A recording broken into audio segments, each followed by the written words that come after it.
Jesús nunca mandó a estudiar teología, ¿no? Simplemente a creer y ya. Yo siempre suelo decir, ¿qué cosas crees que hicieron? Uno, ¿qué entiendes por teología?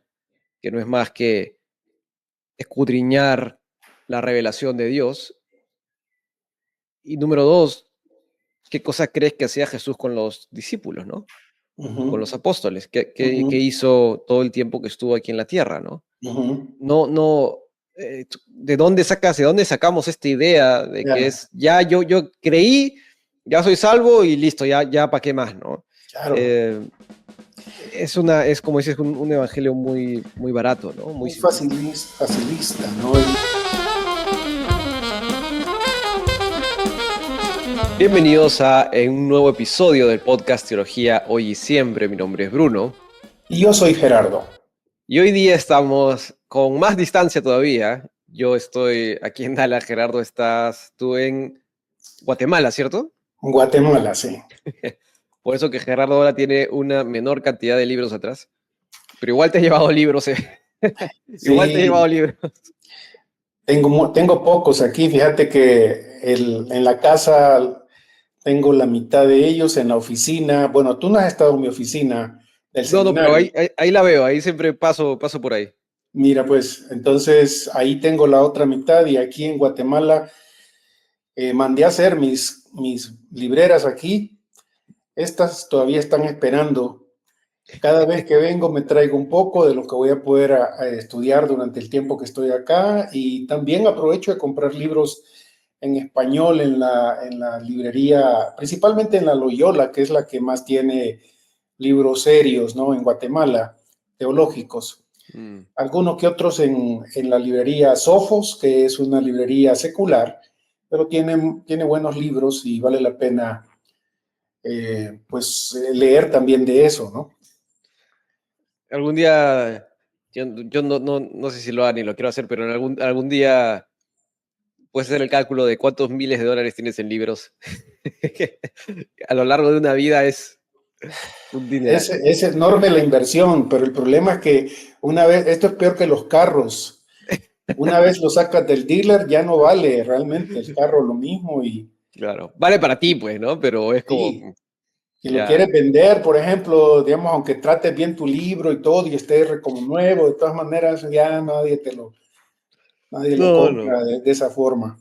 ya Pero toca bueno, ni regalarlo. modo, al que tal vez mi nieto o que tal vez alguno de mis yernos en el futuro quiera. Pero fíjate que es bien interesante, Bruno, hablando de estas cosas reales de la teología. Yo me he fijado en algunos de los teólogos de respeto que al terminar su carrera frecuentemente regalan sus libros a gente que han sido sus amigos o sus estudiantes o algo así, pero casi nunca los familiares.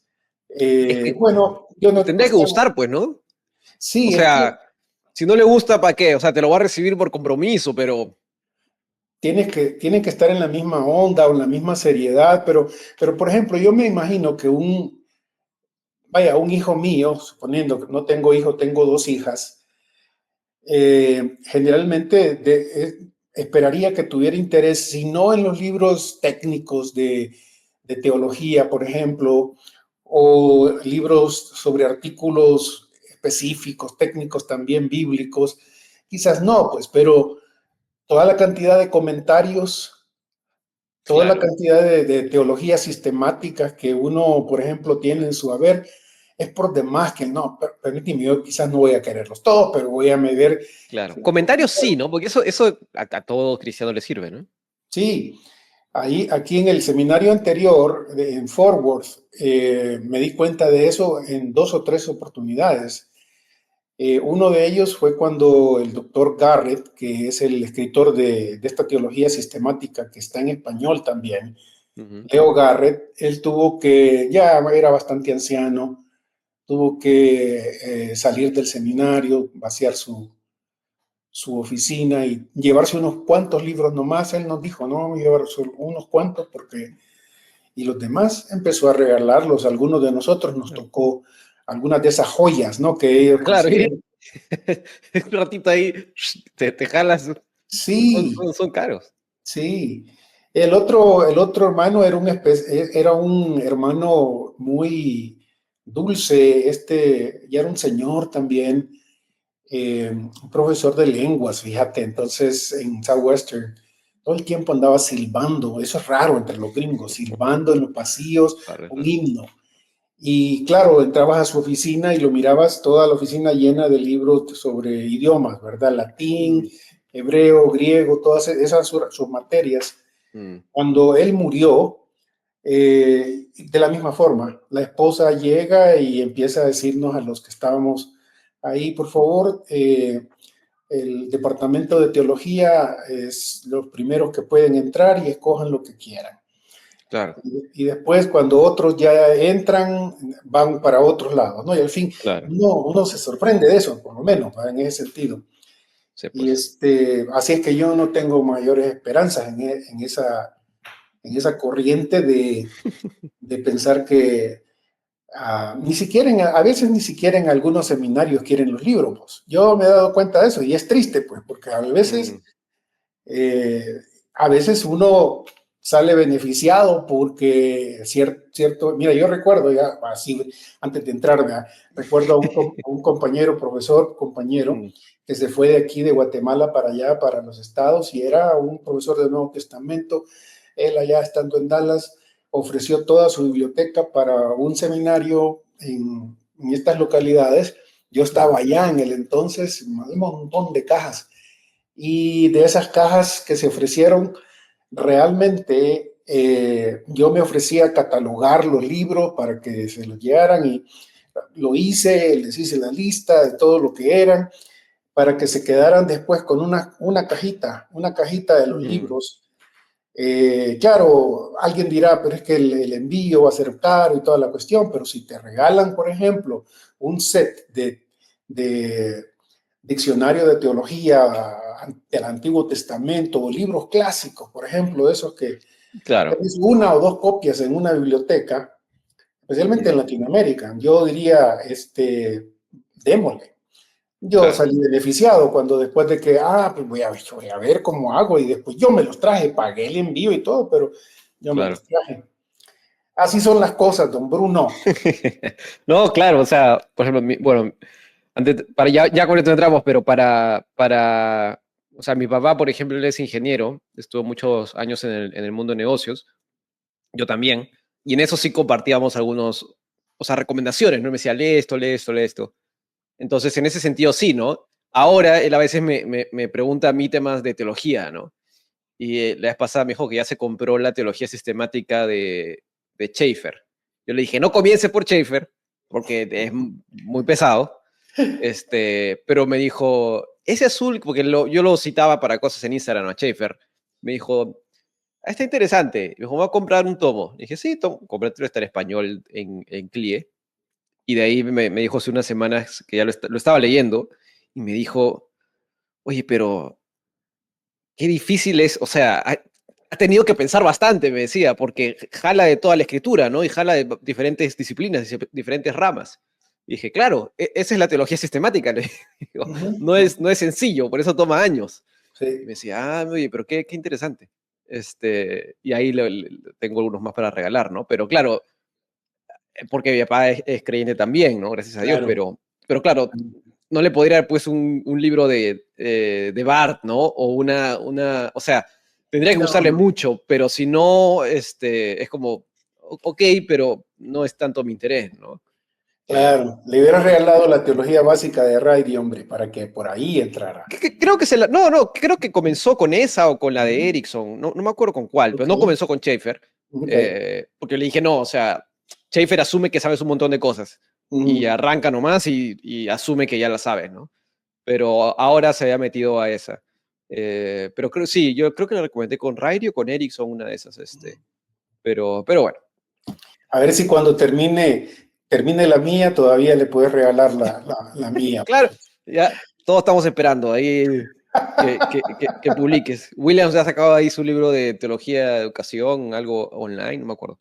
Sí, sí. Pero tienes que meterle la tuya que Vos orá luego por está mí, hombre. Es simpática. que vos no sos un hombre de oración, Bruno, hombre.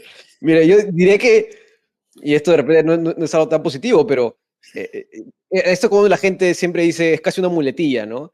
En Latinoamérica, sí, voy a orar por ti. Yo digo, ¿cuántas de esas realmente oran, no? O sea, la gente dice nomás. Yo prefiero quedarme callado porque soy honesto. Digo, Sí, me voy a sí, olvidar. O sea, no me sí, voy a acordar. sí, Por ti, por Marta, que no creo que vea esto, pero Marta de DTS, sí. por pocas personas últimamente son personas que yo sí he orado a conciencia. Pero, o sea, realmente lo digo y realmente lo hago, ¿no? Yo prefiero quedarme Sí, callado porque me voy a sí, olvidar. No me voy a sí, no se acordar. puede cubrir a todos, pues.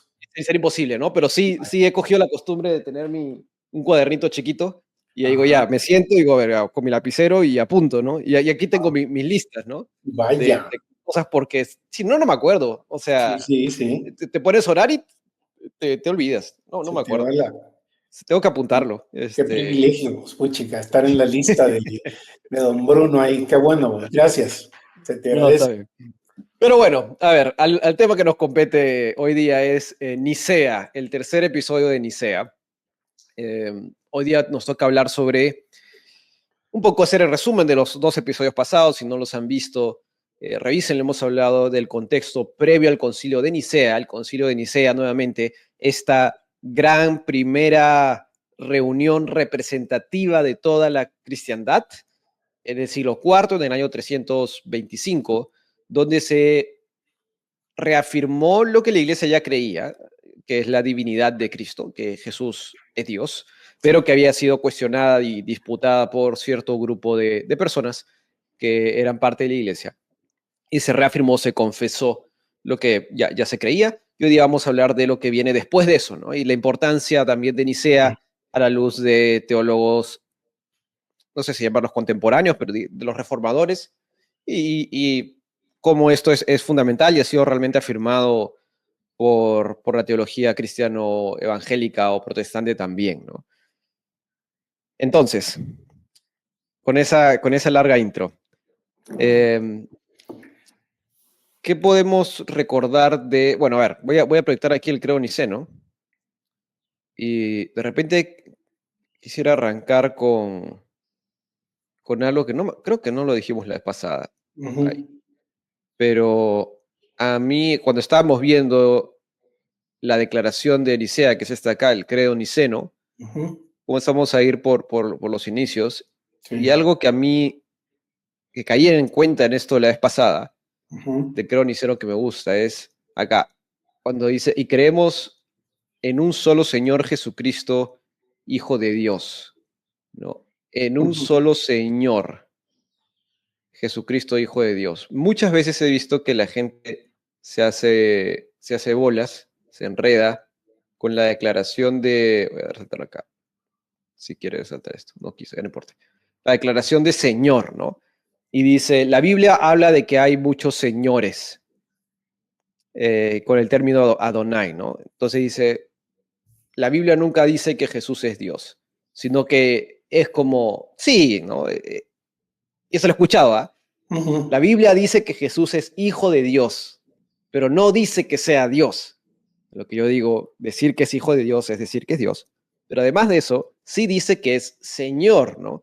Y Señor es un término que se usa para referirse a Dios. Sí es cierto que hay varios señores, pero el texto bíblico es claro cuando dice que Jehová es único, ¿no? Lo dice en Isaías, ¿no? Fuera de sí, mí no hay Dios, solo yo, fuera de él no hay nadie, y el credo niceno identifica a Jesucristo con el mismo Dios del Antiguo Testamento, ¿no? Con el Hashem, ¿no? Este nombre no se quiere decir por guardarle reverencia. sí, el Y me, nombre. pa- y me parece a mí bien interesante cómo el credo niceno mete esto desde el inicio, ¿no?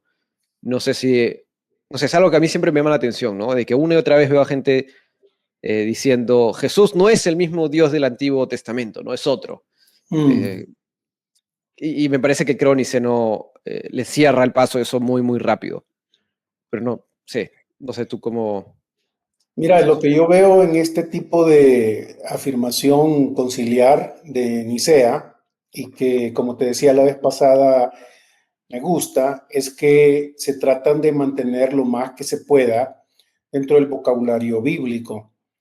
Es decir, el llamar a Jesús Señor no es algo antibíblico ni abíblico en el sentido absoluto, ¿verdad? Es en cierta forma un examen de si conoces la escritura como debes conocerla. La Biblia llama a Jesús el Señor, que si confesares con tu boca que Jesús es el Señor, serás salvo. El apóstol Pablo, ¿recuerdas? ¿No? Sí. Esa afirmación dista mucho de ser simplemente una afirmación de dignidad como nosotros pudiéramos ocupar el Señor en español o el máster en inglés, ¿verdad? Sino cuando se antecede por ese artículo, el Señor, que si confesares con tu boca que Jesús es el Señor. Esto para nosotros, con nuestras traducciones, no es algo evidente, pero para el tiempo del Señor Jesús, sus discípulos, el tiempo en el que Pablo escribe Romanos, por ejemplo, el primer siglo, habían dos connotaciones importantísimas aquí que cualquiera que leyera una afirmación como esta era fácilmente reconocible. Digamos, en el mundo judío, la Biblia que el Señor Jesús ocupa junto con sus discípulos más abundantemente es la llamada Septuaginta. Hay cierto uso, por supuesto, en la sinagoga, hay cierto uso del texto hebreo como tal, pero para la mayoría de judíos, tanto en Alejandría como en Palestina, los estudiosos han confirmado eso. La Septuaginta era la traducción del hebreo al griego y esta era la que más ocupaban en ese entonces. ¿Cómo se sabe eso? Mire las citas que se hacen en el Nuevo Testamento del Antiguo Testamento y se dará cuenta que en muchas de esas citas, no en todas, pero muchas, se está citando la versión griega del Antiguo Testamento que se llama Septuaginta. Pero en fin, ¿por qué es importante eso? Porque en la Septuaginta, la traducción griega del hebreo, el nombre de Yahvé, Yahweh, se traduce del hebreo al griego como Kyrios, Señor, el Señor. De tal manera que cuando alguien en este mundo religioso, judío, cristiano del primer siglo, un apóstol, el apóstol Pablo, les dice que si confesares con tu boca que Jesús es el Señor, el Kyrios, por ejemplo, cualquiera le hubiera resonado en los oídos con la Septuaginta. Y por el otro lado, el elemento importante en el mundo de los no cristianos, el mundo pagano, diríamos, el confesar a Jesús como Señor se lo colocaba al nivel o más alto, por supuesto, para el apóstol Pablo, que los césares. Y los césares, que varios de ellos quisieron reclamaron posición divina, ¿no es cierto? Claro. Entonces, cuando el credo niceno dice creemos en un solo Señor, de una forma, si querés,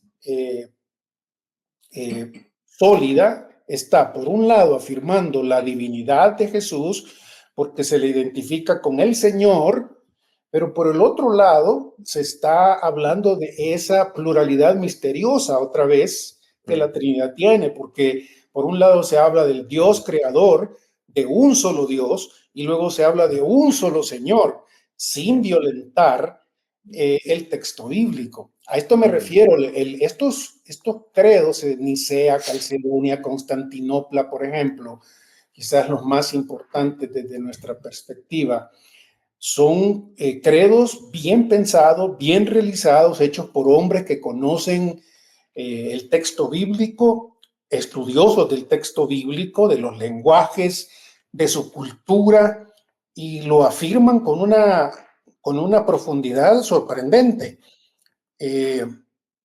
Algo que más adelante vamos a tener que revisar, porque ya habíamos dicho en nuestro podcast pasado que estas afirmaciones, aun cuando son afirmaciones eclesiales, humanas, eh, tienen cierta autoridad sobre nosotros en función de cómo reflejan la escritura.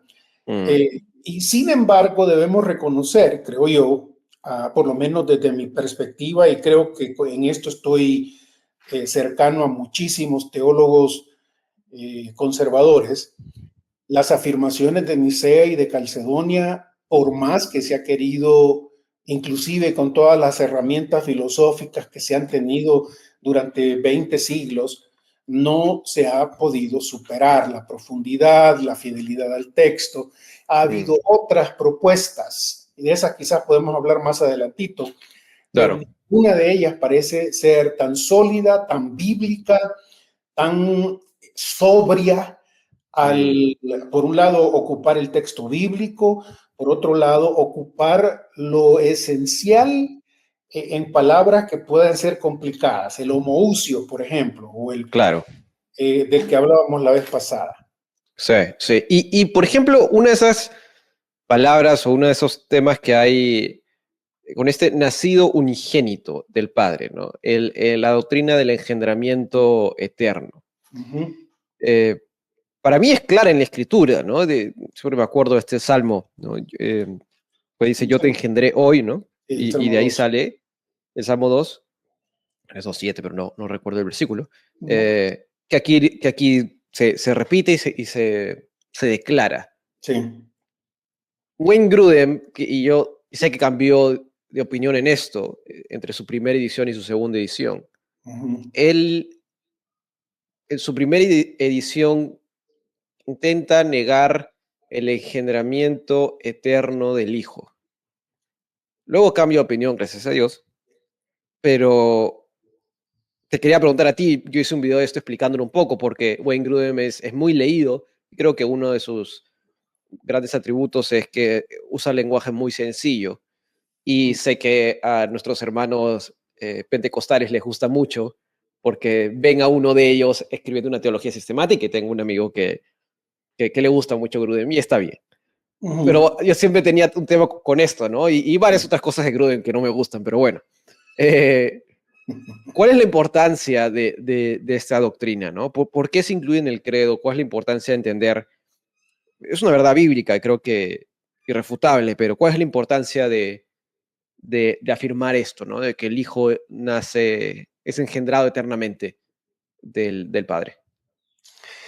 Sí, otra vez aquí debemos empezar con el hecho de que estos son términos bíblicos, ¿verdad? El Ujú, unigénito del ujú, Padre, por ejemplo. Esto no es ujú, una invención del credo. ujú, Ese monogenes del Padre, ujú, literalmente del mismo gen, ¿verdad? La misma genética del Padre. Si quisiéramos ocupar un lenguaje puramente material y humano, ya hemos dicho anticipadamente, y vale la pena repetirlo, que cuando hablamos de Dios, todas nuestras palabras, inclusive las ujú, palabras bíblicas, deben ocuparse con cierto conocimiento de que tienen una limitación absoluta cuando se habla de Dios. En ujú, cuanto a, por ejemplo, Dios como Padre, es obvio que Dios es Padre eterno, pero si quieres sacar toda la información de Dios de lo que tú conoces de un Padre humano, vas a ujú. fracasar. No es Claro. así como se debe entender a Dios. A esto obviamente ya en discusiones más técnicas se le llama el lenguaje analógico, ¿verdad? Lo hacemos porque Dios ha querido comunicarse de alguna manera y ocupar nuestro lenguaje. Entonces, eso en primer lugar sobre este asunto del unigénito.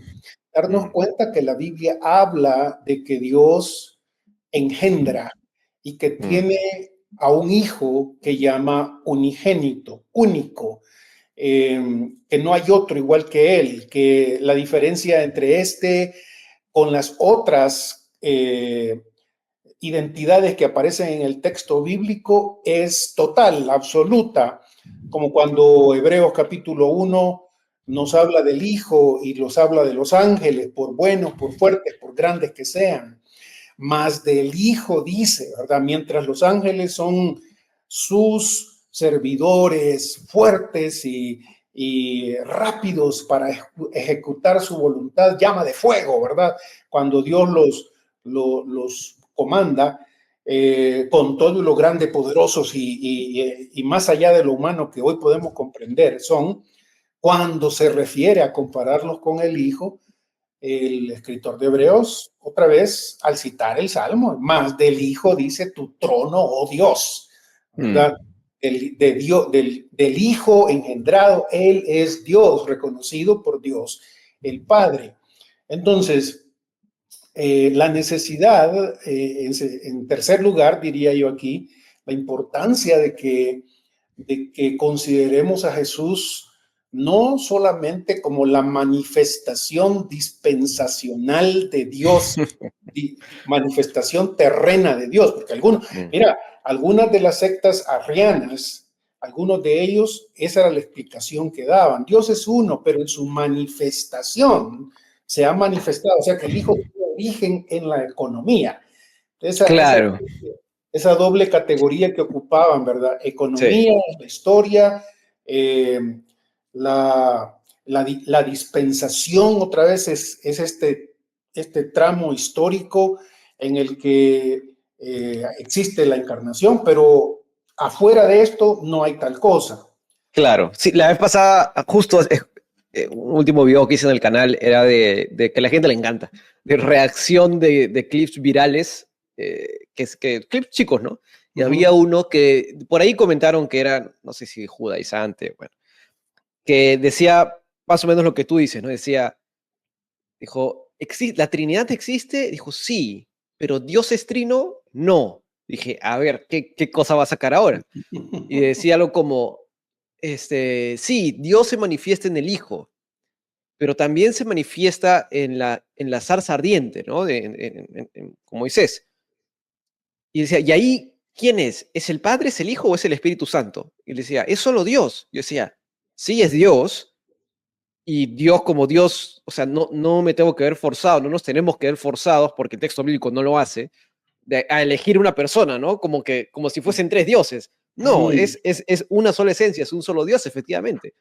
Y parece que estaba medio confundido con eso, ¿no? También decía, en la paloma, en el bautismo de Cristo, ¿no? Dice, ahí también está, y ahí cuál es, y se enredaba con todos esos conceptos, y creo que le faltaba el concepto de la inseparabilidad de las operaciones, pero decía un poco eso, ¿no? Se manifiesta en el Hijo, pero no, pero eso es una parte de su economía, ¿no? Parte de lo que Dios hace, pero no es que Dios sea trino en el sentido que Dios es Padre, Hijo y Espíritu Santo, ¿no?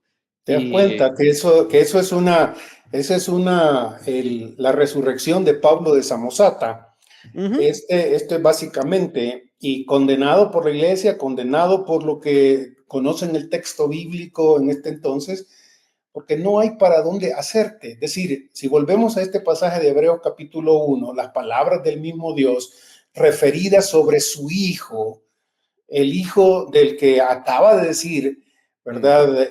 Yo te he engendrado hoy, y todo lo que se Uh-huh. ocupa en ese mismo pasaje está, yo te he engendrado hoy, y luego que él será su hijo, y otra vez cuando introduce al primogénito del mundo dice, adórenle los ángeles. Aquí tendríamos un problema severo si este hijo es otra cosa que no sea Dios en Claro. esencia, en totalidad, porque seríamos idólatras al fin de cuentas. La idolatría es adorar a cualquier otra cosa que no sea Dios. Uh-huh. Entonces, si el mismo Padre invita a los mismos ángeles a que le adoren al Hijo, ¿qué se nos está diciendo?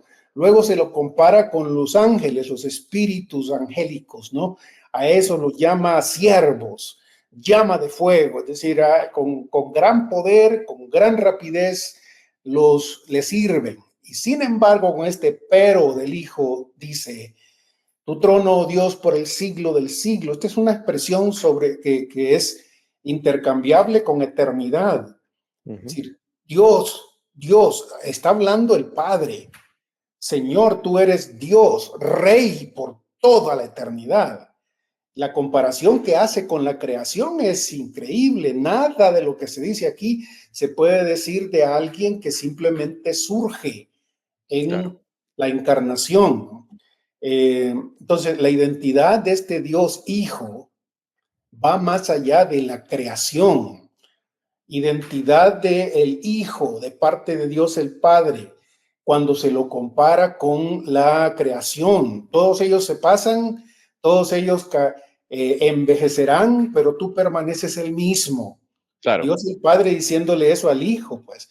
claro. Ese pasaje de Hebreos debe compararse con al final de Hebreos. Cristo es el mismo hoy por los siglos. Es una aplicación de lo que Dios le ha dicho aquí al mismo inicio. Claro, que es Entonces, lo que, la clásica de los musulmanes, ¿no? Que te siempre preguntan, ¿cuál es su pregunta clásica? ¿En qué lugar Dios dice que se adora al Hijo, ¿no? Es una de ellas. O, eh, ¿no? sí, esa es una que siempre repiten. ¿En qué ¿No? lugar dice la Biblia que se adora al Hijo? Y ahí está, ¿no? Pero Aquí la está, Biblia y es puedes clara. encontrar más otras cosas. Por ejemplo, el libro de Apocalipsis está lleno Mm, de afirmaciones y mandatos de que se le adoren mm, al Cordero, ¿verdad? ujú, Esa manera de presentar Apocalipsis 5, Apocalipsis 6, Apocalipsis 12, creo que es, ¿verdad? El otro, donde aparece la adoración de todos los ancianos, de todos los seres vivos, de todos mm, los salvos, ¿verdad? Tanto de Israel como de todas las otras naciones. Adórenle porque Él fue inmolado, ¿verdad? mm. Esa dimensión es un poco complicada, honestamente, si quieres mantenerte cerca de la totalidad del texto bíblico, negarla. Eso no significa que sea fácil, por eso es que es la lucha de estos concilios. ¿Cómo mantengo las dos cosas? Es fácil quedarte solo con un lado, ¿verdad? Es lo que Claro. hace el arrianismo o el que hace el modalismo. Recuerden ustedes que hemos dicho que esos eran los dos problemas que estaban tratando de resolver los pastores en Nicea.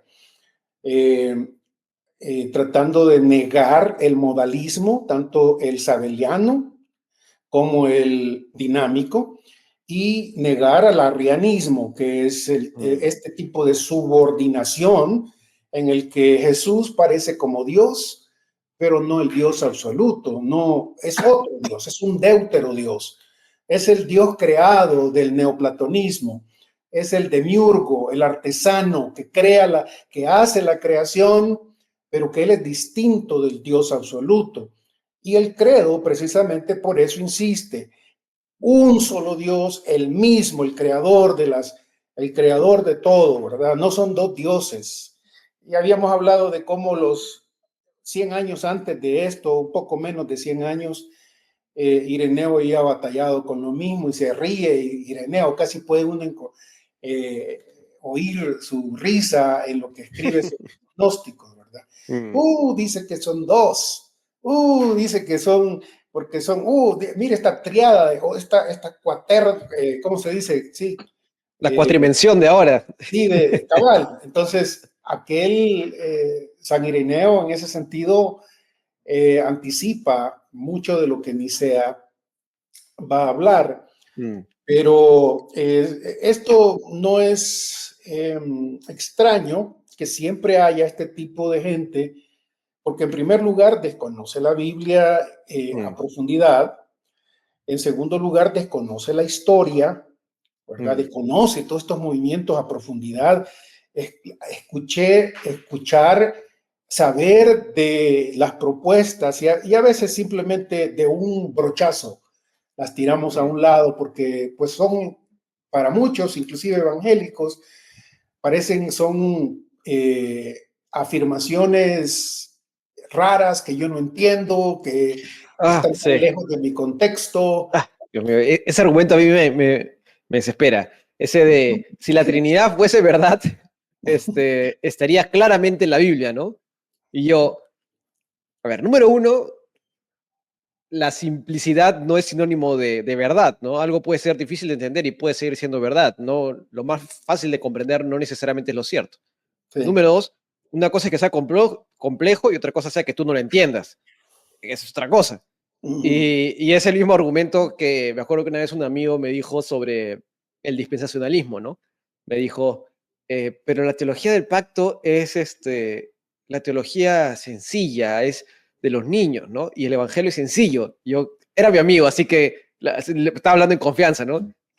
casi le tiro algo por la cabeza y le digo, oye, ¿de cuándo acá, de cuándo acá lo más sencillo es lo cierto? Ya vas de violento, fíjate, que no pasa, ya, ¿qué le ibas a tirar por la cabeza? Oh,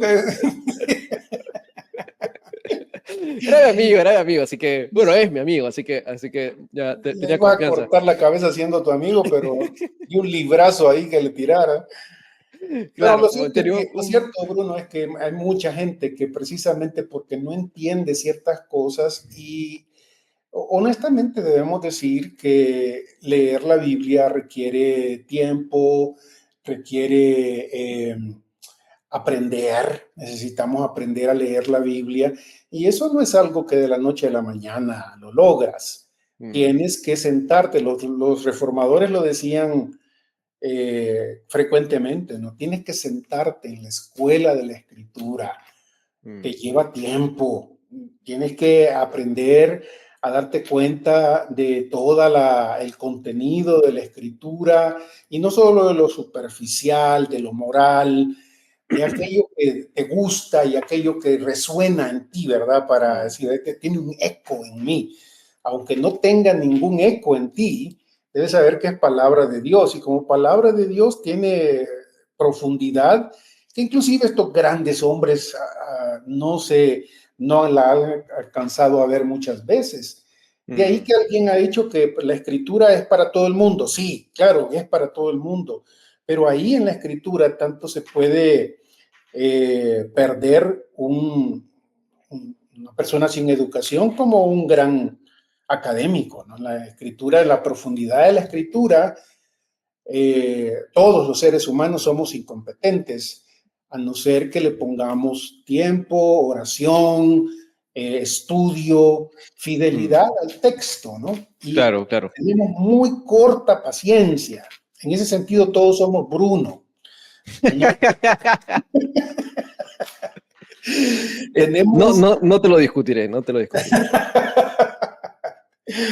entonces, todas estas cuestiones del exégesis, del estudio de los idiomas, Mm. de la manera en que se debe explicar, de tratar de entender cómo ellos entendieron y no de imponerle nosotros nuestra cosmovisión y nuestra manera de entender las cosas, no es algo que se logra de la noche a la mañana.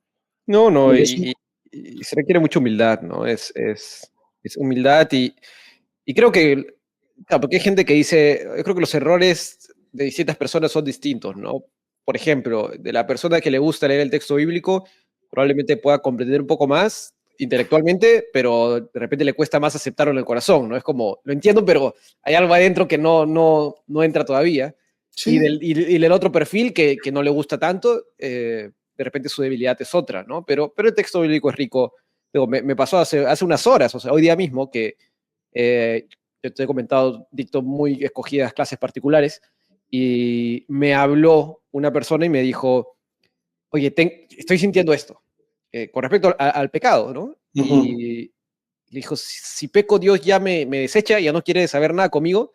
Dije, a ver no, y hay este pasaje de Hebreo, lo que no te está dando carta libre, pero el texto bíblico ayuda mucho en eso, ¿no? Y el texto de Pablo, ¿no? Donde dice, hago lo que no quiero y lo que no quiero hacer, hago, ¿no? Y todas estas cosas, pero el texto bíblico es la palabra de Dios, ¿no? Si realmente eso cala en nosotros y entendemos que es la palabra de Dios, o sea, sí, Dios hablándonos a nosotros, no hay para dónde, ¿no? No hay nada como eso, ¿no? Entonces hay que meditar en eso y también reconocer que no estamos en un vacío, ¿no? Justo un video que me pasaron hace poco de sí te comenté, ¿no? De una anciana, que uh-huh, no por mayor de edad, sino porque era una anciana de una iglesia, uh-huh. de una pseudo iglesia.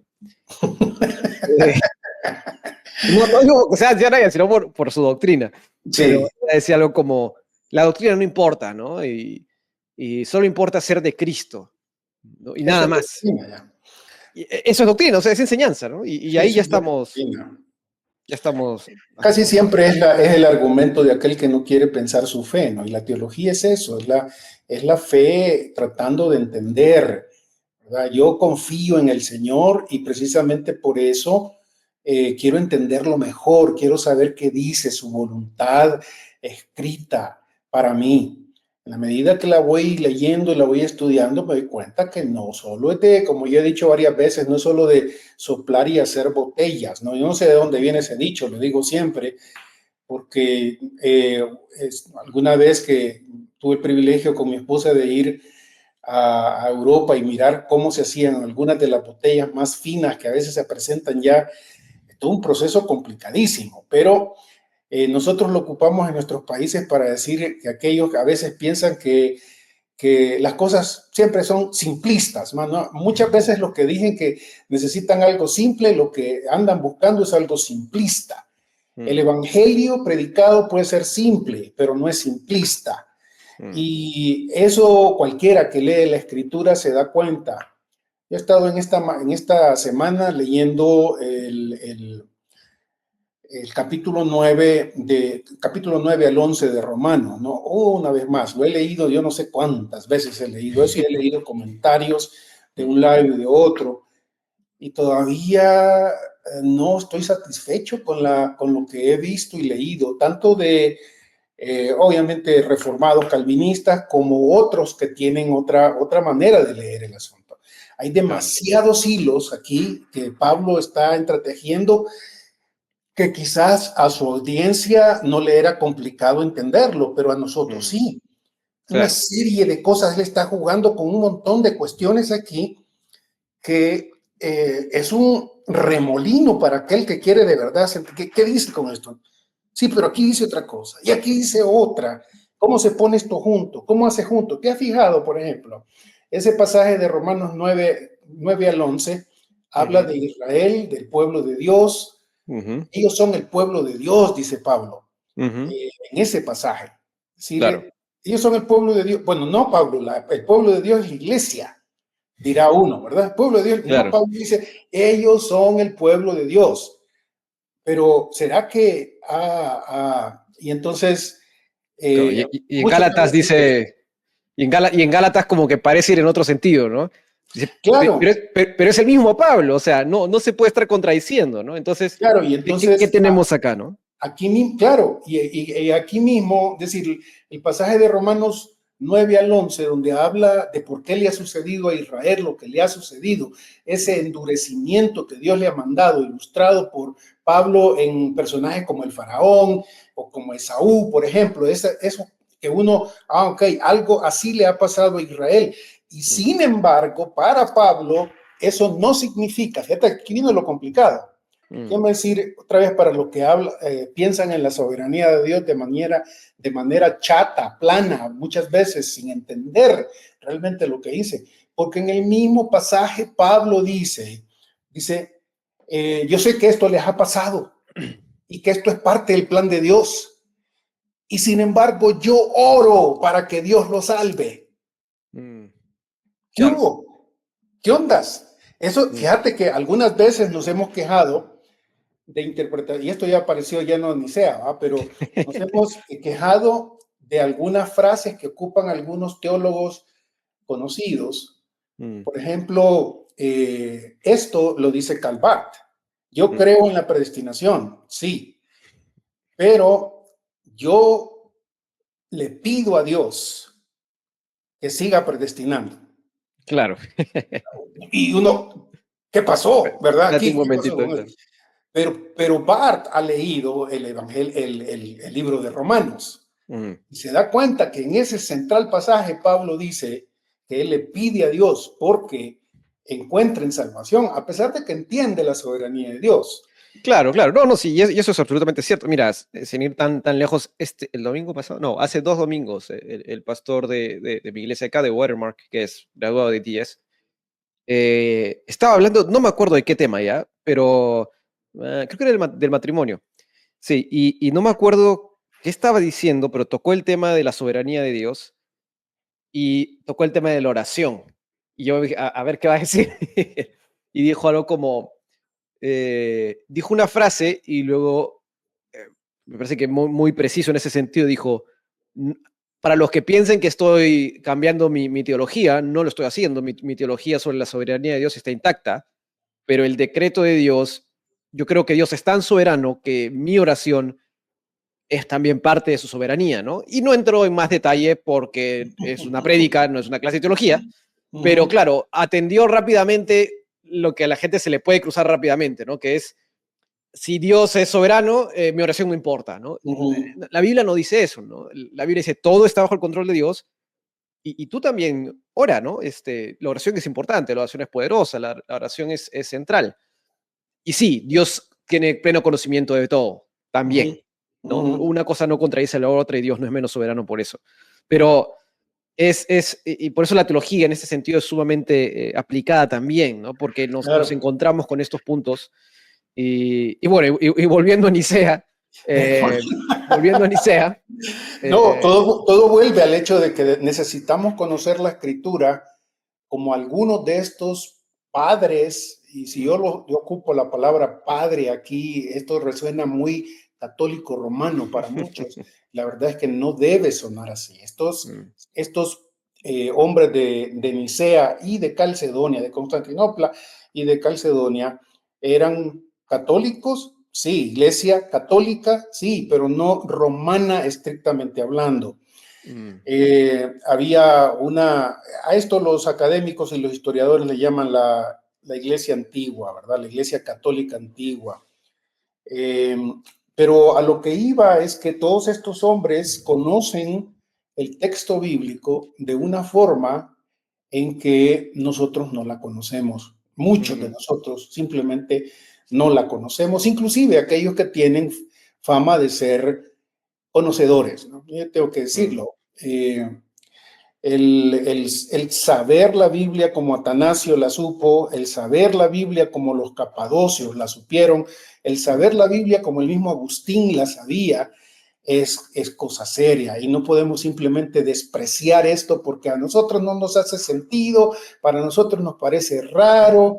Mira, ahí mismo en ese pasaje, Bruno, de Romanos mm, 9 al 11, no sé si te acordás, pero Agustín es famoso por describir en términos del pecado del ser humano, a la humanidad nos llama eh, masa perditionis, ujú. ¿verdad? La masa perdida. Me acuerdo de masa, porque era como, me causó curiosidad el término masa. Sí. ¿De dónde saca Agustín eso? Lee Romanos del 9 al 11 Mm, y te darás cuenta que cuando Pablo está hablando de que de una masa Dios hace a unos vasos para gloria y a otros para deshonra, que es una figura que él ocupa también en Timoteo, mm, él está pensando ya en un nivel cuando esta masa está corrompida. No mm, es simplemente un Dios que está planeando anticipadamente tener una masa neutra y que dice agarra un pedazo bueno y lo otro demás que se vaya al infierno. Y mm, estoy hablando de las palabras, ¿no? Aquí, en el contexto, Pablo, y a eso entendía Agustín, cuando a mm, todos nos llama masa perditionis. Claro, en ese contexto sí hace sentido que Dios diga, yo tendré misericordia del que tenga misericordia, mm, ¿verdad? Porque ya está hablando, presuponiendo esa masa perditionis. Solo para dar ujú. un ejemplo ahí, volvamos a Nicea. Sí, sí, pero claro, bueno, Nicea para entrar en las conclusiones y post-Nicea, mejor dicho, es fundamental, lo hemos dicho una y otra vez, pero siempre es necesario recalcarlo, reafirma, declara, confiesa la deidad de Cristo. Y posterior a esto, históricamente, no, el tema no queda cerrado, ¿no? Hay así venidas, se tiene que aclarar, precisar, reafirmar esta misma verdad, ¿no? En Constantinopla, en Calcedonia. Claro. Y, y bueno, y parte de la importancia de esto es que no nacemos en un vacío, ¿no? Y a veces creo que esta tendencia en el mundo evangélico, lo que dijiste, ¿no? Esto suena muy católico romano. Y por eso se intenta desechar un poco, ¿no? Yo siempre pongo el ejemplo, porque me acuerdo en Perú, ¿no? Perú es un país mayoritariamente católico romano, y entonces hay siempre este sesgo, ¿no? Entonces, claro, tú vas a las casas de evangélicos y muy difícil vas a encontrar un cuadro con alguna pintura de una narración bíblica, ¿no? Porque se ve muy católico, porque, claro, un cuadro de Jesús no. Una cruz, menos. Sí. Versículos bíblicos, sí, ¿no? Eso sí, porque, claro, es la Biblia. Pero eso suena muy, muy católico. Pero tú citabas a Calvino, y yo no me acuerdo de esta cita de Calvino a Sadoleto. Él dice, Sadoleto, no sé si su cargo oficial era obispo, ¿no? Pero este hombre de la Iglesia Católica Romana en su momento, que él lo intenta convencer a Calvino, decirle, oye, no hagas lo que estás haciendo. Y Calvino le dice, oye, yo no soy el que se está alejando, son ustedes los que se han alejado. Le dice, con esta universal católica iglesia, negamos que tengamos se me fue la palabra, disagreement, cualquier discusión, Desacuerdo. cualquier desacuerdo. En cambio, la reverenciamos como nuestra madre, así deseamos mantenernos en su seno, ¿no? O sea, Calvino no entiende que está peleado con la Iglesia Católica antigua, ¿no? Con la Iglesia Católica universal, y por eso entiende correctamente la importancia de los credos, ¿no? Y la importancia de los concilios, que creo que son importantes de entender para cualquier evangélico protestante hoy en día también, ¿no? No nacemos en un vacío. Entonces, cuando viene alguien a decir que hay una cuatrimensión, digo, esta es una herejía antigua reformulada, ¿no? Y no te sorprende.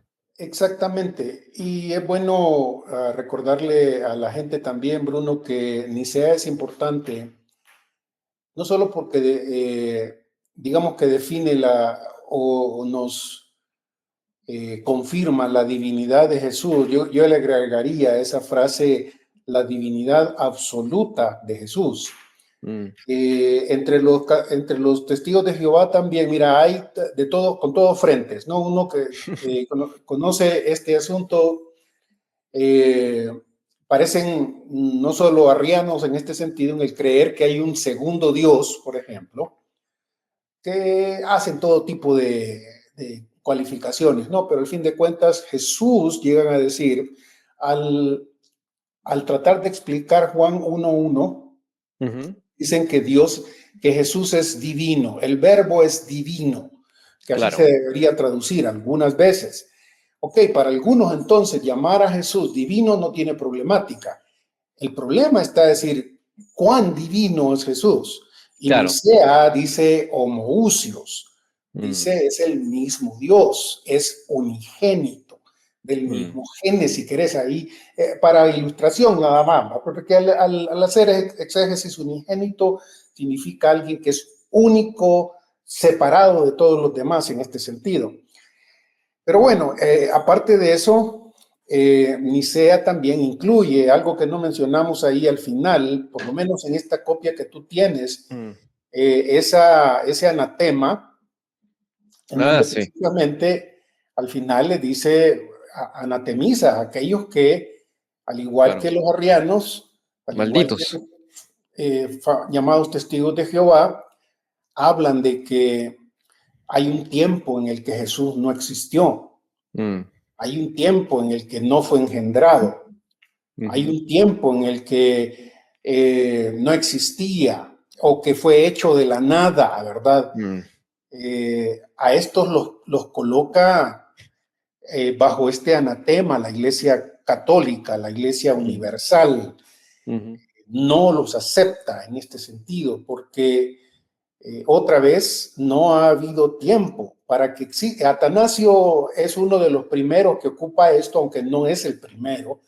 El argumento lo puedes encontrar inclusive en Alejandro, que era el jefe de Atanasio, ¿no? Claro. El argumento de que para que Dios Padre sea Padre eterno, necesita un Hijo eterno.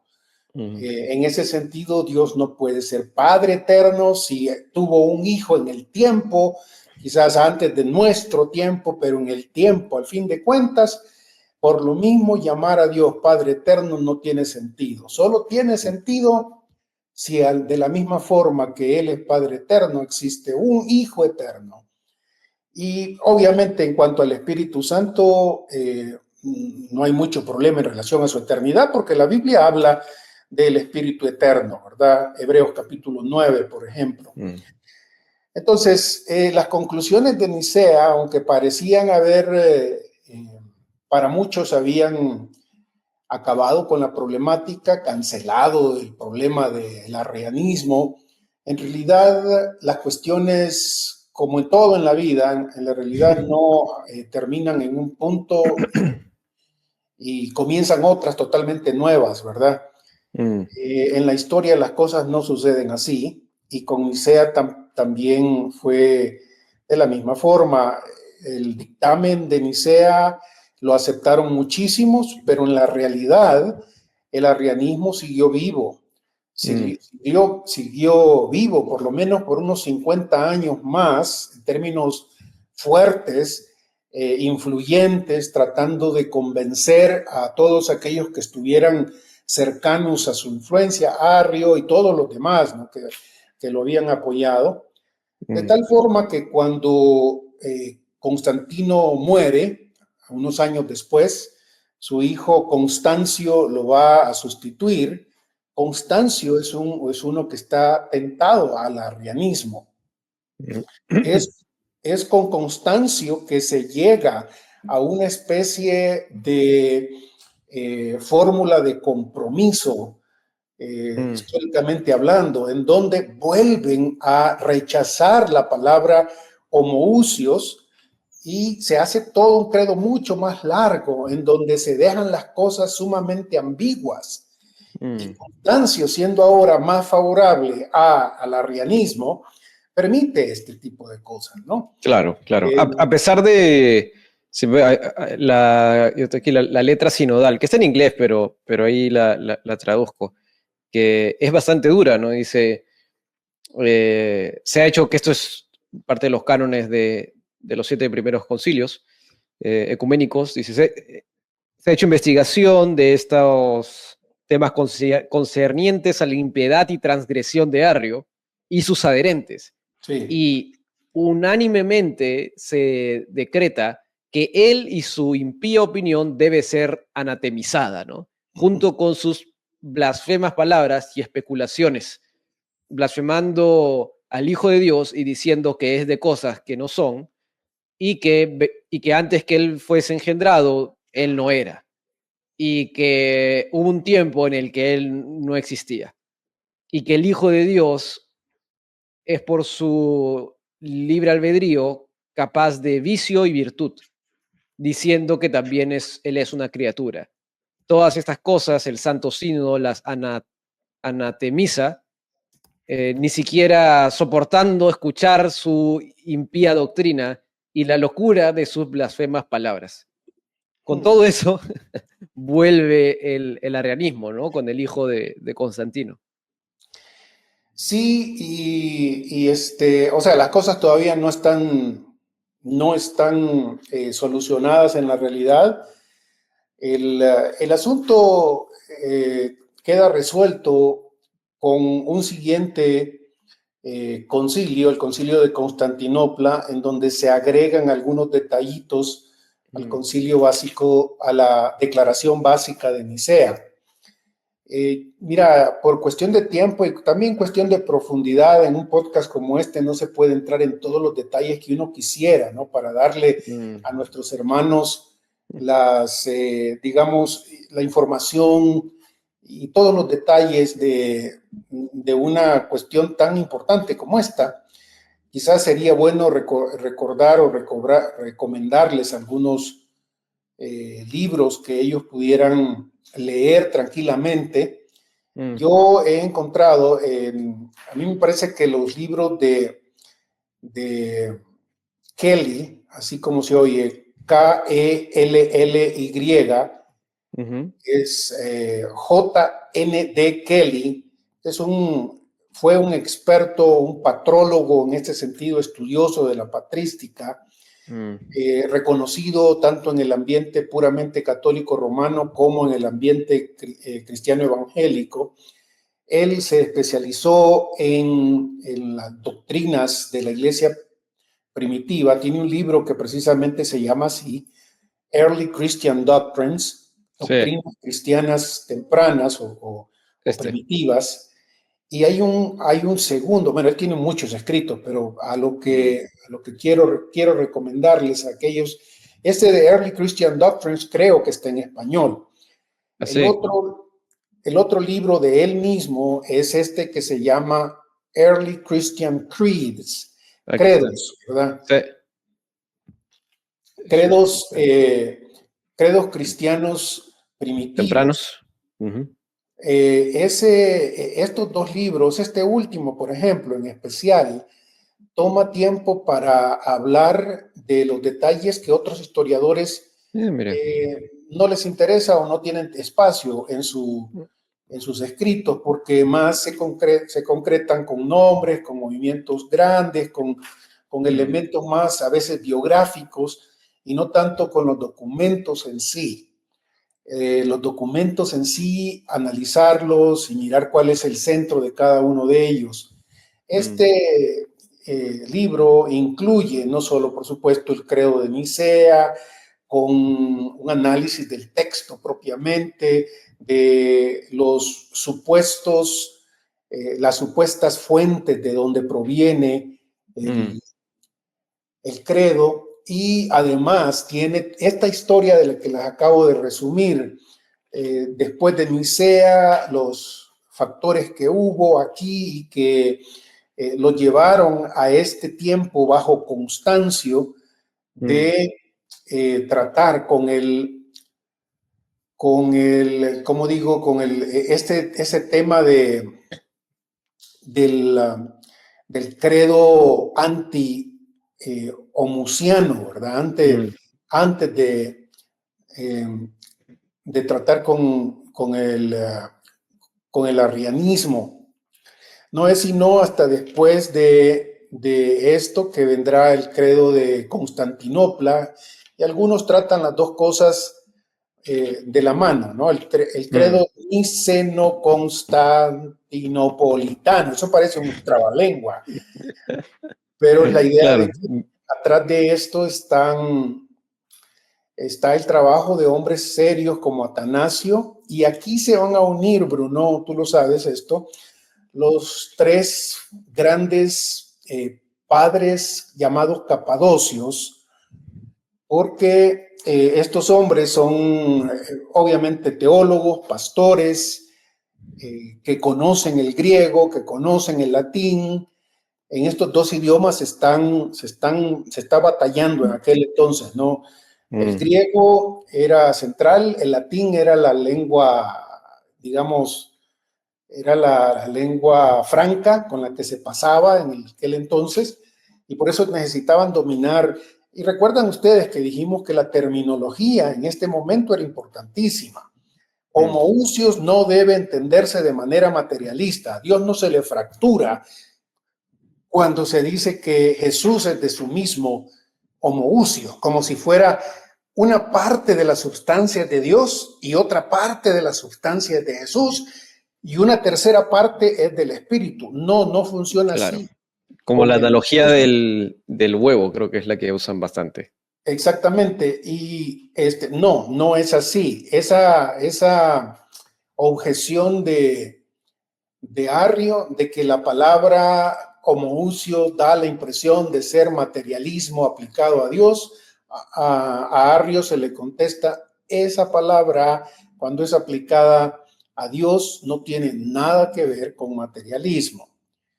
Por el otro lado, en esa misma correntada que va de entre Nicea a Constantinopla, va a aparecer, ya empieza a darse lo que finalmente va a cuajar en Calcedonia, que es el darse cuenta de que junto con homoousios existen otras palabras que son importantísimas para entender a Dios, Mm, para expresarnos de Dios, como es correcto de Dios.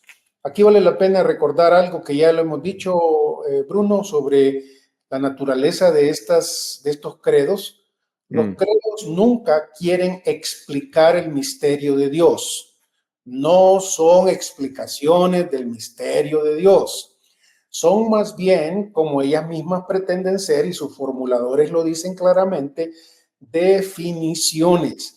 Es decir, son aparatos ocupados para ponerle límites a nuestro lenguaje, para decirnos, si hablas fuera de estos límites, estás violentando la escritura. Por eso se llama la definición de Calcedonia, por ejemplo, porque trata de decir que ciertas palabras deben entenderse de cierta forma y no de otra. En el podcast pasado, por ejemplo, miramos de pasadita, por lo menos, que la palabra prosopón, persona, la palabra opóstasis también, persona, podían haber tenido varios significados y eso causaba confusión.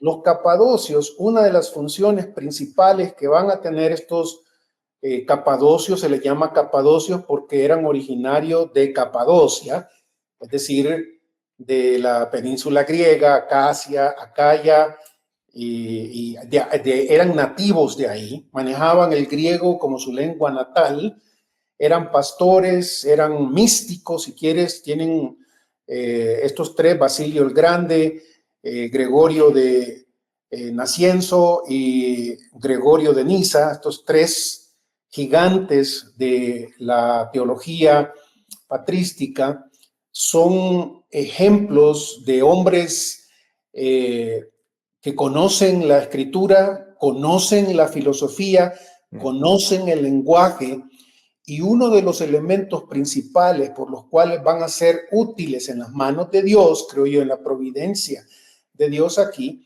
es que son ellos los que laboran todo este armazón de cómo deben entenderse ciertas palabras cuando se refieren a Dios Trino.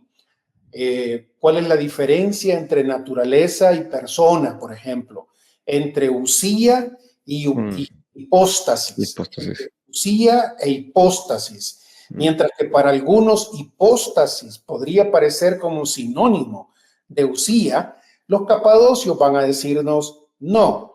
Hipóstasis tiene que ver con la conciencia en este sentido particular del Padre, del Hijo, del Espíritu Santo, mientras que la usía es lo común entre ellos. Creo que en alguna parte más adelante debemos hablar de el asunto que aun cuando durante este tiempo, junto con los capadocios, un poquito más tarde va a aparecer Agustín, ayudando a todo este sentido también, los unos, los capadocios, ayudando a la iglesia griega, Agustín ayudando más a la iglesia latina, occidente, frente a oriente.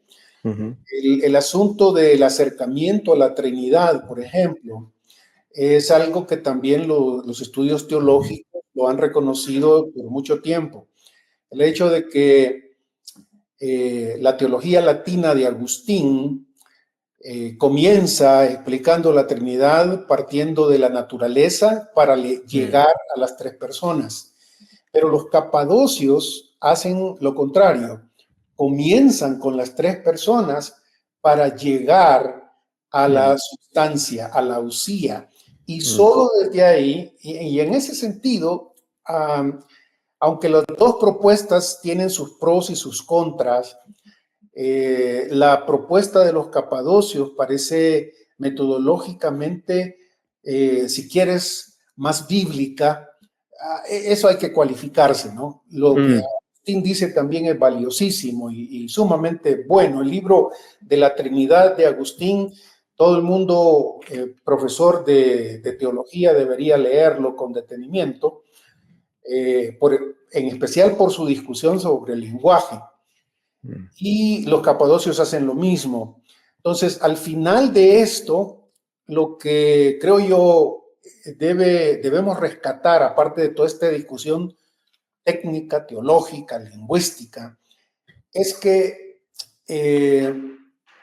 nosotros no podemos tomar por cosa poca, cosa superficial nuestra fe.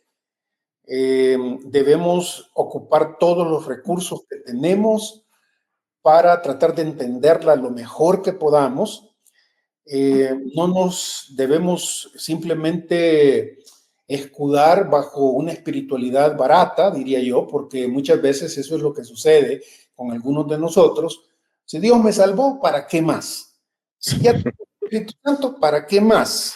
Todos estos hombres, mira, leer a Gregorio de Niza o Gregorio Nacianceno en sus oraciones, que eran, le llaman oraciones, pero son propuestas, tesis teológicas, donde hablan de espiritualidad y hablan de teología y de lenguaje al mismo tiempo, y cómo influyen en su cultura de aquel entonces. Es valiosísimo para todos aquellos que creen que la espiritualidad está reñida con el estudio serio de la escritura. Estos Claro. hombres realmente, por eso yo no les, miren, como evangélico, yo no hablo de un San Lutero ni de un San Calvino, ¿verdad? Y muy pocas veces de San Agustín, aunque con él y con los Capadocios, en realidad, cuando uno lee tan solo un poco de lo que fueron, hicieron, su razonamiento, su conocimiento del texto, el San, no les, sinceramente, San Gregorio, San Basilio o San Irineo, San Atanasio, por ejemplo, uno se los pega más por respeto profundo, de verdad, que eran hombres que en ese sentido dieron todo lo que tenían, en todo sentido. Mira, por Claro. alguna razón estoy viendo mi imagen así como ya llena de gloria, vamos, ¿no? No sé Está qué bien. pasa, Creo que no, la cámara a veces compensa un poco la iluminación, pero ¿qué te iba a decir? Ah, ya, se fue la idea, se fue la idea, se fue la idea. Ah, ya, porque no, y creo que sin duda es valioso y reconocer que no nacemos en un vacío, ¿no? Porque varias veces nuevamente he escuchado esto de eh, Jesús nunca mandó a estudiar teología, por ejemplo. Y lo he visto en comentarios en el canal, lo he visto incluso en los cursos gratuitos que da DTS, ¿no? Los del Instituto Global. Eh, y que para todo esto ya sale, en los siguientes días va a salir el del Evangelio de Juan que tú grabaste. En los cursos gratuitos, muchos comentarios que dicen algo como esto, ¿no? Jesús nunca mandó a estudiar teología, ¿no? Simplemente a creer y ya. Yo siempre suelo decir, ¿qué cosas crees que hicieron? Uno, ¿qué entiendes por teología? Que no es más que escudriñar la revelación de Dios. Y número dos, ¿qué cosa crees que hacía Jesús con los discípulos, ¿no? Con los apóstoles, ¿qué hizo todo el tiempo que estuvo aquí en la tierra, ¿no? No, ¿de dónde sacamos esta idea de que Ya, es, ya yo creí, ya soy salvo y listo, ya para qué más, ¿no? claro. Es como dices, un evangelio muy, muy barato, ¿no? Muy Muy simplista. facilista, ¿no? Y Mm, es decir, también una fe demasiado superficial. Fe es creer en Dios y creerle a Dios, ¿no es cierto? mm, La teología estudia la fe y en esas dos dimensiones. Creerle a Dios, creer en Dios. mm. No tiene que separarse. Es fácil para nosotros muchas veces hacer estas dicotomías superficiales, ¿no? Casi siempre se encuentra en los primeros años de seminario gente pensando de esa manera y uno como profesor de teología tiene que luchar con algunas de esas cosas. No, yo quiero, es que tú puedes saber mucho de libros, pero yo quiero creer en el Dios de la palabra. No quiero creer tanto la palabra de Dios. ¿Cómo así? ¿Cómo ¿Qué- así? ¿A qué te ¿Verdad? Ese tipo refieres? de afirmaciones tan eh, irresponsables, superficiales, Mm, que quizás han prosperado por malos ejemplos, por malas teologías, mm. que es extraño, pues, porque en Latinoamérica con lo que más tenemos contacto nosotros son con muchas veces malos teólogos, gente que no tiene mucha formación teológica. Claro, creo que es un poco, creo que en cierta medida a veces pretencioso, ¿no? Como yo sé, o yo sé más que todos los otros teólogos, Ujú, o todos los otros teólogos no tienen nada que hacer.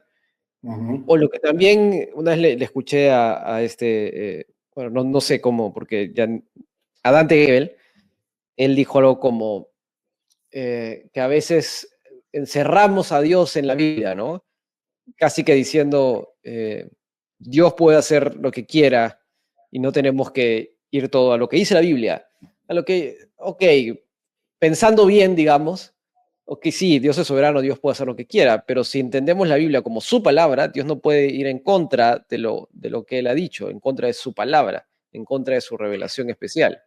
Entonces, sí, Dios puede hacer lo que quiera, sí, Dios es soberano, pero no puede contradecirse, ¿no? Entonces, esta Claro. idea yo quiero creer en el Dios de la Biblia, pero no tanto en la Biblia. Sí, no adoramos a la Biblia, ok, pero Dios no puede contradecirse, ¿no? Entonces, a menos que tú seas un iluminado especial que crees de otra forma, Sí. es un tratamiento del texto bíblico al fin y al cabo. Sí, Sí, es un rebajamiento. esto es lo valioso de la misma escritura. Cuando alguien habla así, o sea, es evidencia de que no ha leído la escritura.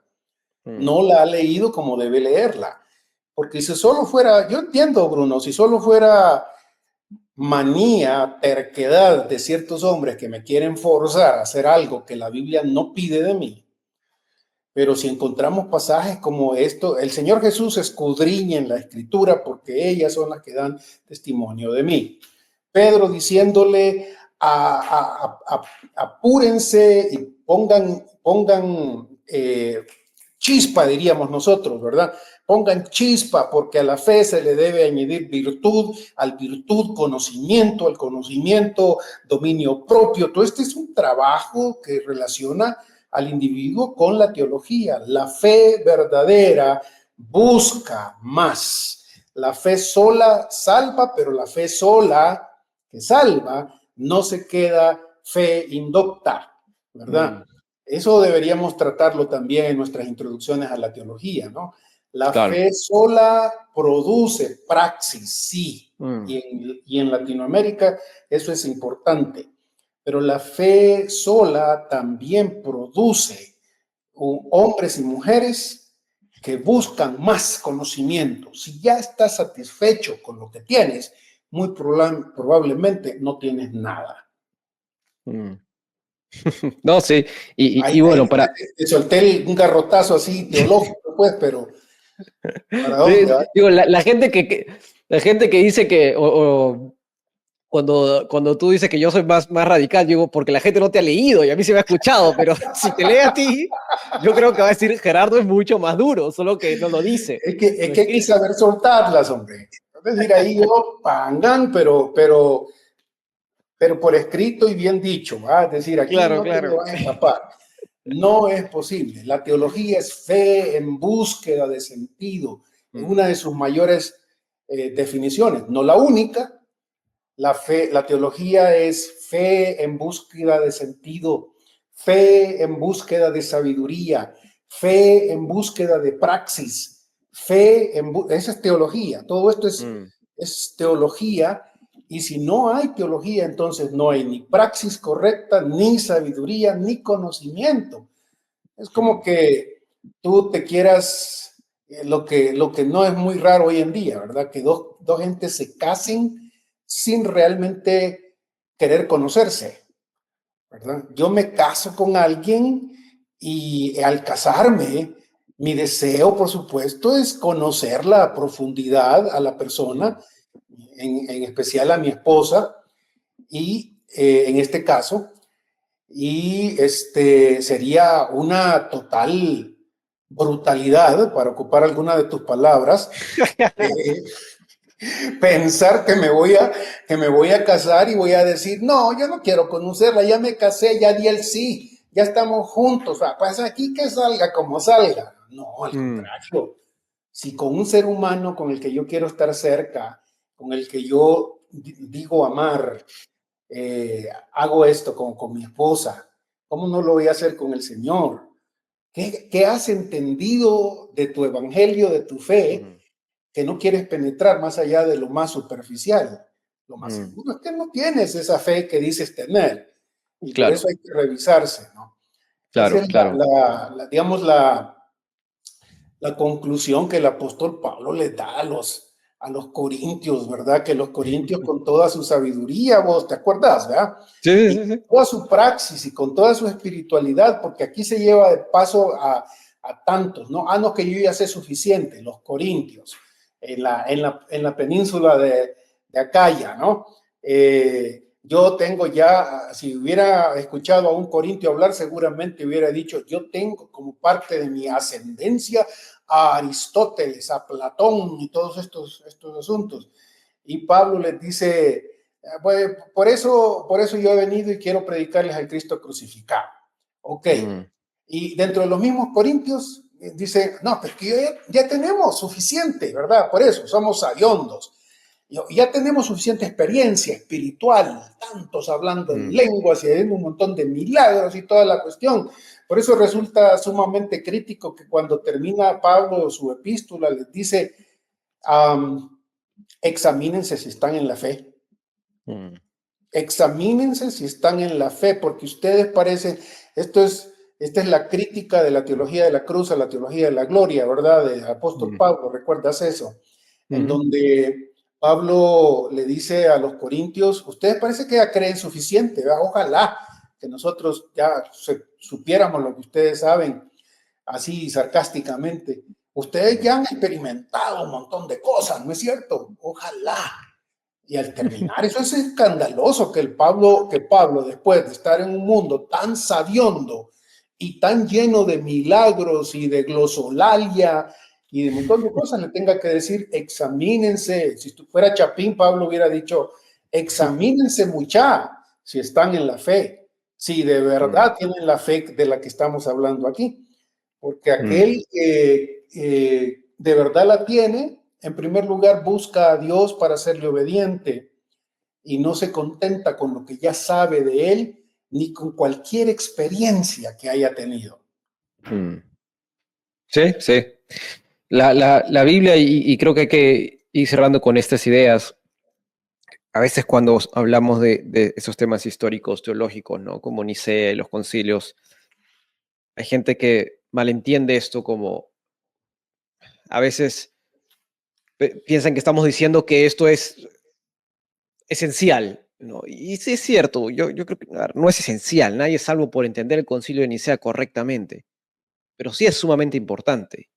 Al mismo tiempo, no es la palabra de Dios, no es infalible, pero sí es importante, ¿no? No nacemos en un vacío. Doctrina no significa más que enseñanza, ¿no?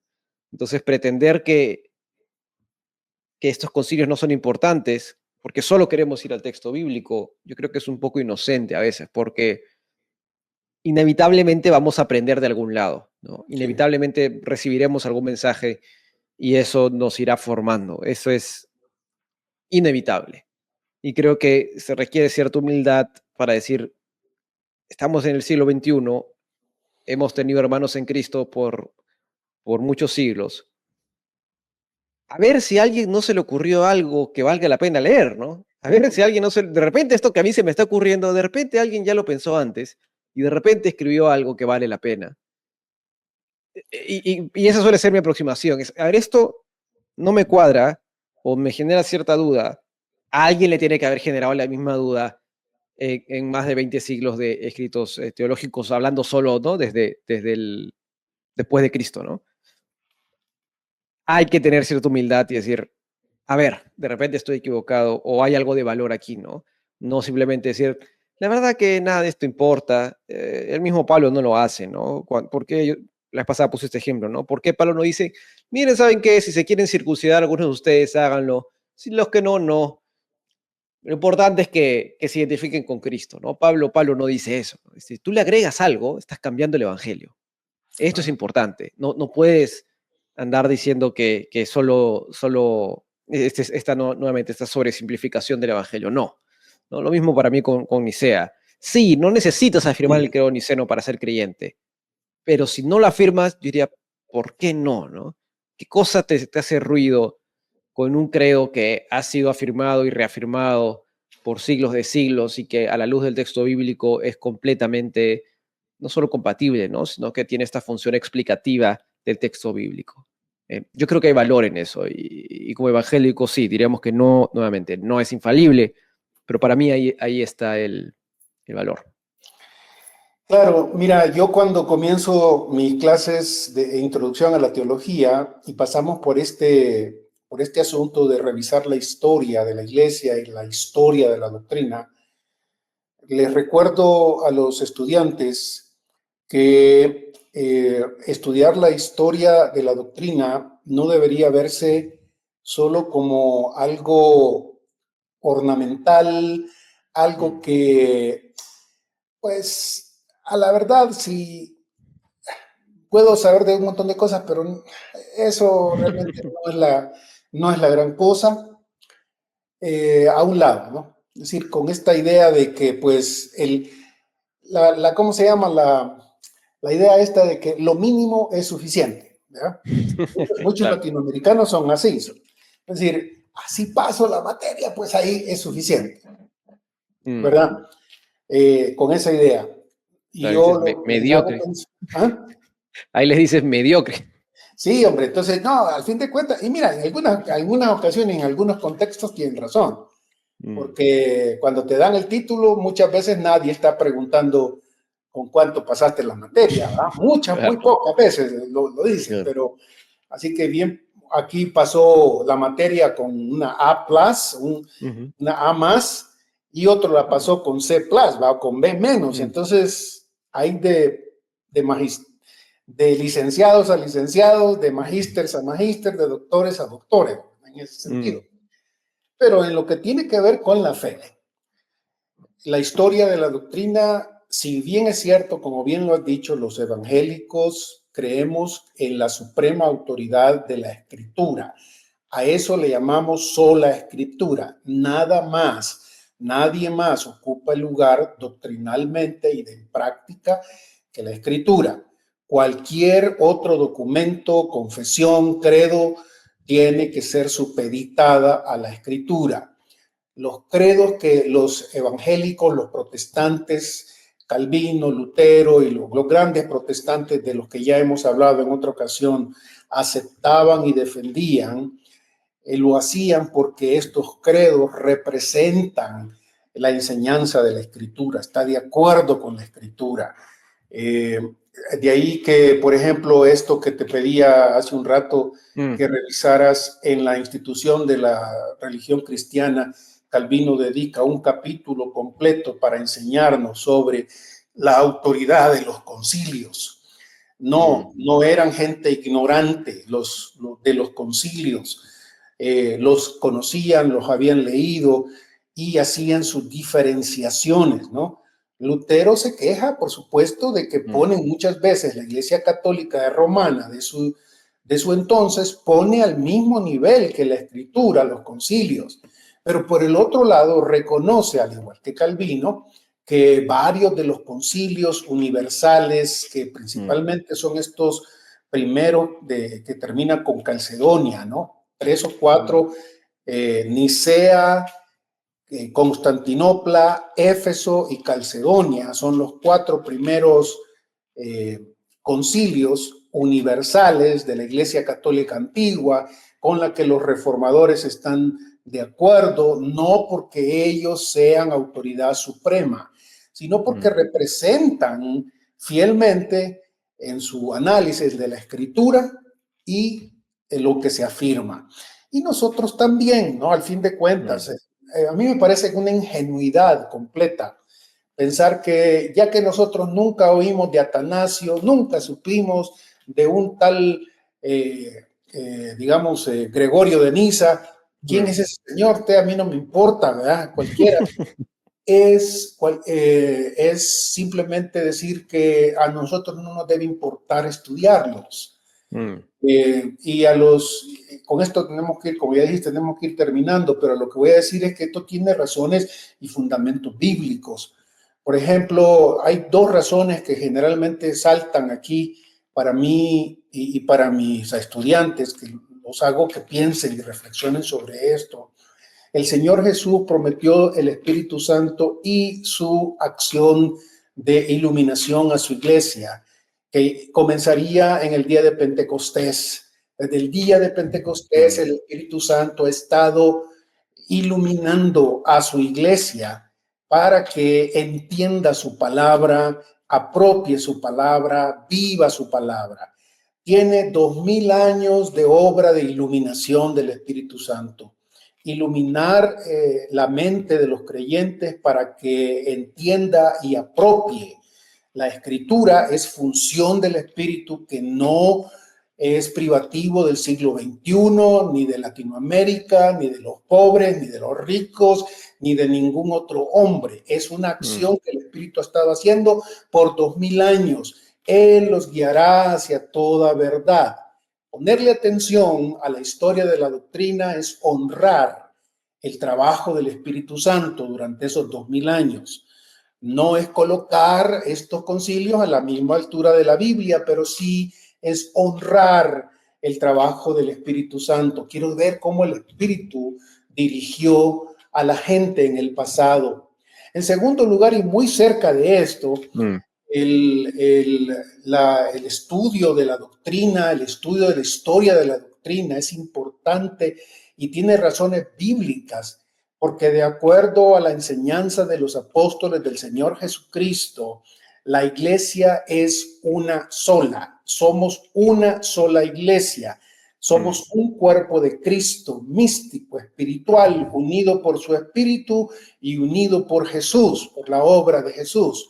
Todos estamos colocados en eso. Y cuando Pablo toma su tiempo para hablar de las conexiones entre creyentes y cabeza, es interesante en Efesios 4, en Colosenses 3, por ejemplo, Pablo habla de que el conocimiento de Dios, si lo revisan con cuidado, no viene a los creyentes simplemente porque él individualmente está conectado con Dios y el libro, la escritura. De acuerdo con el apóstol Pablo, el conocimiento de Dios, léase teología, viene a la mente del creyente, viene al corazón del creyente, al creyente como tal, vía las coyunturas, dice el apóstol Pablo ahí, y que precisamente en virtud de esa acción de Dios en la que ocupa toda su iglesia para hacernos crecer en su conocimiento, es que nosotros nos sentimos deudores y nos sentimos también necesitados de que nuestros hermanos del pasado nos nutran con lo que Dios les dio. En este sentido, honrar la historia de la doctrina es honrar al trabajo de unidad que Dios le ha dado a su iglesia en Cristo y en su espíritu. La iglesia no solo es la iglesia local, es la iglesia universal, conectada por el espíritu y conectada por la cabeza del Señor Jesús. Pablo, insisto, dice que el conocimiento verdadero cristiano viene a través de las coyunturas que nos unen, y esas coyunturas en el contexto es obvio que tiene que ver con este tipo de conexión histórica. Para rematar, Bruno, es necesario que leamos la historia de la iglesia con respeto, con deseos de conocer más lo que se ha dicho, porque Dios en su palabra nos dice que Él le ha dado a su iglesia regalos, dones. Y dentro de esos dones, el Señor enfatiza 3 de estos dones al inicio, ¿no? Los apóstoles, los profetas y maestros, ¿verdad? Los apóstoles, maestros, y cuando digo maestros incluyo a los pastores, porque en el contexto de Efesios parecen ser una sola entidad, pastores y maestros, que son regalos que Dios le ha dado a su iglesia para que nos enseñen la profundidad de su palabra. Sí, leer a Atanasio, a Ireneo, a Agustín, a los Capadocios, a Calvino, a Lutero, a Baltasar Hofmeier, todos ellos deben ser reconocidos como regalos de Dios para la iglesia. No quererlo hacer es ser arrogante y rechazar el regalo que Dios nos ha dado para entenderlo mejor. Sí, sin duda. Sí, simplemente haré el caveat de, porque haré el caveat de que el hecho de que el Espíritu obre en su iglesia, número uno, iglesia nunca se trata como una sola organización visible, ¿no? Y creo que tú lo has dicho claramente, pero simplemente para decirlo explícitamente, porque hay quienes van a decir, una sola iglesia, un solo cuerpo visible organizacional, ¿no? Digo, ¿de dónde me No, sacaste eso? Y lo no, otro es, esto no confiere infalibilidad, ¿no? no. Como siempre decimos, y es lo que creemos todos en el mundo evangélico o protestante, solo la Biblia es la autoridad suprema. El ser humano es falible, como lo evidencia toda la escritura una y otra vez. Así Eh, es.